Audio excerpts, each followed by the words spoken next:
What's up guys, welcome back to Soccer Machine TV. Today we are doing the fourth secret in this series, which means we're almost halfway done. I'm hoping you guys are enjoying the series so far. I hope that you've learned some new things, and I hope that my videos have made you think about different training aspects that you might not have thought about before. And if you've liked what we're doing so far, I have a feeling you're gonna love what we're doing next, because we're doing the speed, we're doing the strength, we're doing the power. But today we're talking about endurance.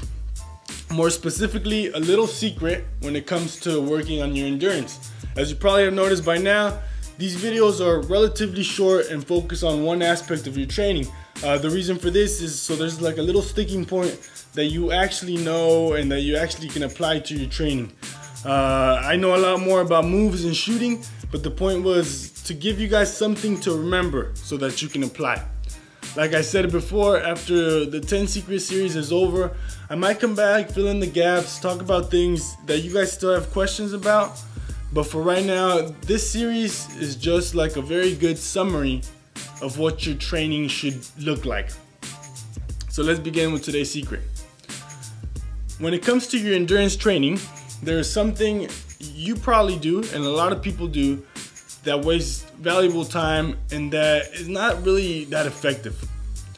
Today's secret is going jogging every day for an hour or two is not the best way to improve your endurance. It's not how you should be training, and it might even be bad for you. Now, before you dislike this video, allow me to explain. Jogging every single day will help your endurance a little bit. It is better. But the problem with running at a steady pace for long distances is that one, it's bad on your knees, ankles, hips. The constant impact is not necessarily the best thing for your body. Plus, keep in mind that soccer practices themselves are already very high impact. You're running, you're going to the sides, so you're already putting pressure on these joints. So adding these long runs is not necessarily the best thing to do. And it's not that effective. Because when most people go for a jog, they keep a relatively comfortable pace. And in soccer, you don't just casually jog for the ball when you're fighting for possession. You're sprinting to the ball. And when you don't have the ball, you're doing a light jog. It's kind of like intervals. And these interval runs of high speed and then low speed are not only how soccer is played, but it's how you should be training for your endurance. Why? Because when you're sprinting, when you're going really fast, you reach that point to where you can't breathe way quicker. You start gasping. So you're testing your limit quicker, which is how you grow.